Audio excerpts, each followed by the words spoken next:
Good morning everyone, good afternoon, good night, whatever part of the world you're in, good day. Welcome to the Blue Blouse channel. I'm going to peel cassava for the first time. I know nothing about cassava and we're going to see how this turns out. Sweet cassava. Well, this is what it looks like. It will be my first time peeling this thing, not my first time eating it. Being Jamaican and being from the country, you would assume that I know about certain ground provisions like cassava, but really and truly I don't. It's not something that has been planted a lot in recent years, and I came to know this in late teens, something like that. You would say, well, won't you peel it like a potato or peel it like a yam? No, the texture is actually, I don't know how to explain it, but you will see once I get to peeling. And if you're not subscribed already, subscribe, hit that notification bell, leave a like, leave a comment below, and make sure you share this video of Blue Blouz peeling cassava for the first time. Not just any cassava, but sweet cassava. And if you know anything about the types of cassava, there's the bitter one and there's the sweet one.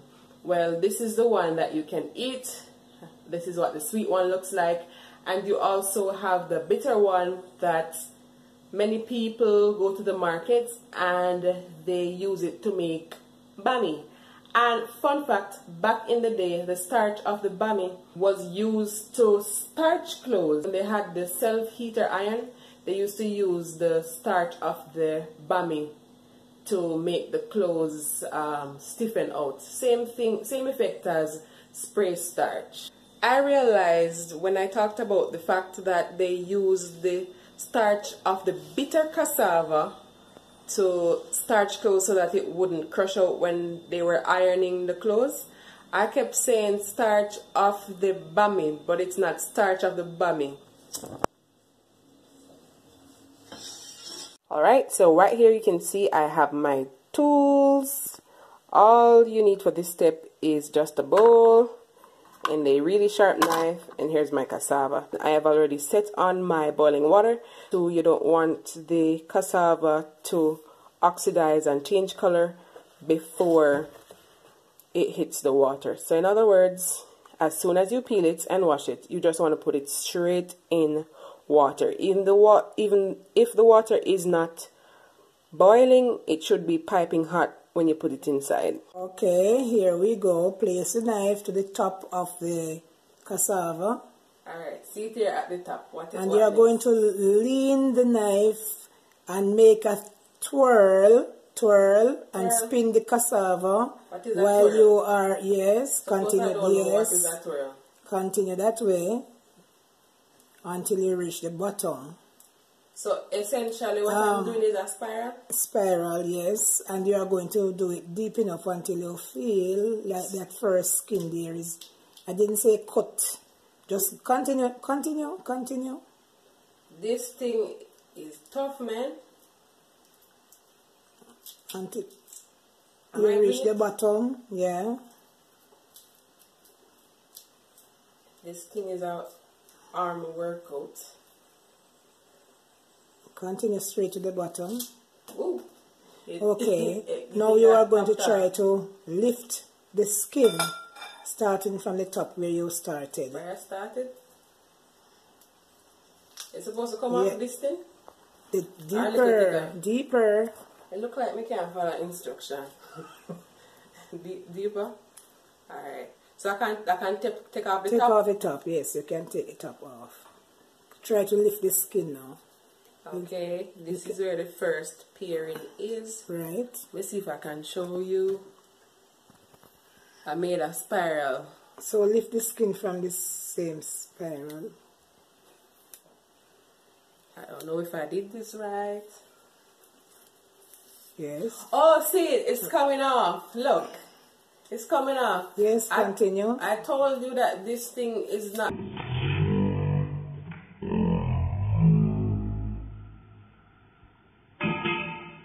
Or the skin of it is not like a yam or a potato that is soft. As you can see, it's a bit of a hard shell. I did it. You can see the skin right here. It's a covering. Is that covering? Yeah, that's what protects it in the field, in the earth. So essentially, you can say this is the epidermis then. This is the epidermis. Right. I don't know if plants have epidermis. Well, and the piece But this would one say does. this is the dermis. So this would be the epidermis, the outer layer that protects it while it's underground.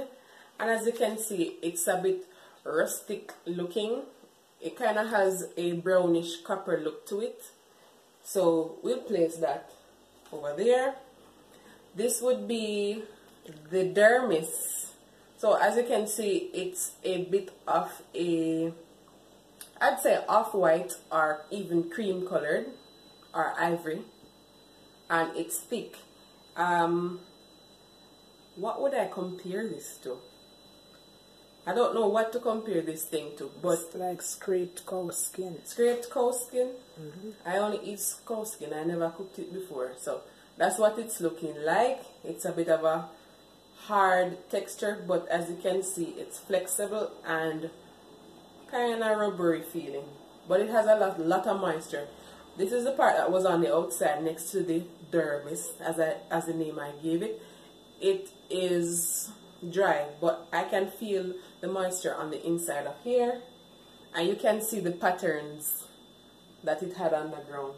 So what I did essentially, I cut the top off here and I did it in a spiral. As you can see, the peel is at an angle. The bottom is giving me a little bit of difficulty, so what I'm going to do, I am going to retrace the pattern here and see if I can get it off. Okay, so now we have reached the washing and cutting section. I don't know if the camera is picking it up, but right here is a line of demarcation. You can see where it has started to oxidize. Now you want to avoid that by cutting straight away and putting it straight into the pot. So Mom, go ahead and tell me how to cut it. You can cut it in any shape you want, just round. Round? I can go this way? Yeah. I like diagonals, so I'm going to cut mine in a diagonal shape. So, wow, this thing is tough, never mind. I'll just cut it crossway. About 2 inches or so is good, about here? Yeah, quicker. This thing is a challenge. Woo! See, it came out of the frame. I'll have to go rewash it afterwards. This is my makeshift chopping board. If you have one, go ahead and use it. And just in case you thought I forgot my little piece that just sprung off while I was cutting it, nope, here it is. We're gonna make use of everything. Okay, as you can see, the water is bubbling here. So for this one, you don't need any fat. By fat, I mean oils, butters, things of that nature. So what I'm going to do, I'm going to gauge this thing. You could say this is about a half teaspoon pink salt. That's what I'm going to use. You can use any salt you desire. You don't have to use pink salt if Yes. you don't have pink salt. You can use the regular iodized salt or coarse salt or sea salt. Whatever salt you have, just use it. Alright, so I'm going to throw that in there. And of course, I am going to put in these one by one, just like that. You can see them dropping in the pot. And at this point, we cover and wait. I'm going to show you how I braid my hair myself. More than likely, it's going to be either me doing Senegalese twists or rope twists with the braid, or me trying out box braids for the first time. But in the meanwhile, I'll keep rocking this fabulous hairstyle that you see me with. This segment of the video is sponsored by, let me see who me want to get sponsored by now. It's sponsored by Just Tash TV is a vlog channel, so you can go over and check it out. But I'm trying to figure out who I want to be sponsored by, so I can tell you who this segment is sponsored by. This segment of the video is sponsored by Soft Sheen Carson. Let me see who else me like. and ORS. So my fabulous hairstyle is sponsored by both ORS and Safshin Carson. Right now, I'm just looking and waiting for that pot to boil because my glucose level is here plummeting and taking a dive on the deep end to come up back no time soon.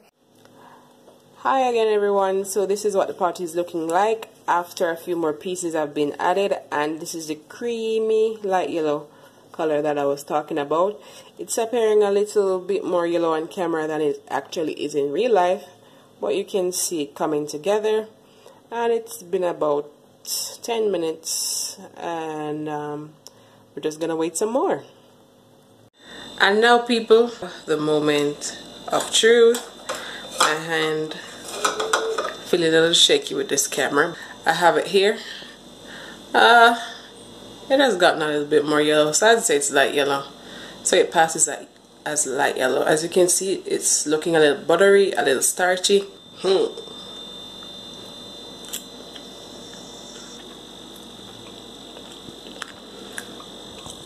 out of 10. Would recommend. This would be nice with hot butter. I don't know, I just like it. I like it. It's not sweet, like the name suggests. The texture is similar to a starchy breadfruit. If you've had breadfruit before. So breadfruit that's from parts of the islands like Portland, St. Thomas, them big 40 pound. Well, not really 40 pound, but you know the big breadfruit, weighing about 3 or 4 pounds. The texture is similar to that, but it's a little bit more fibrous. It has the typical starchy reaction in the mouth first.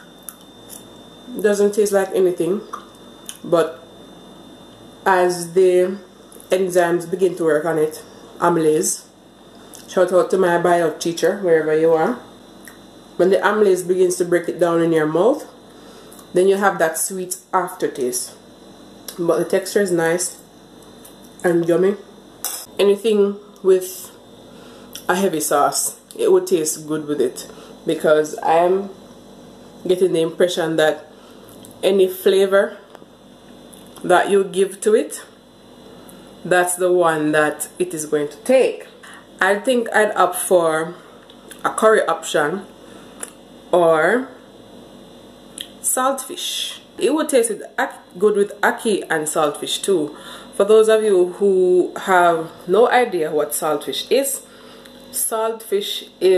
literally codfish that has been cured with a whole heap of salt. So if you go to the Caribbean food store, if you're in the US, UK or Canada, or if you have a Jamaican grocers, then you could go there and get some saltfish and look at some YouTube videos on how you would do that.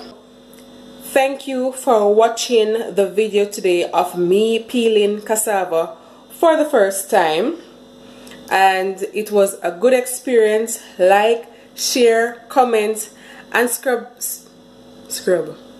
Like, share, comment, subscribe, and hit that notification bell so you won't miss an upload.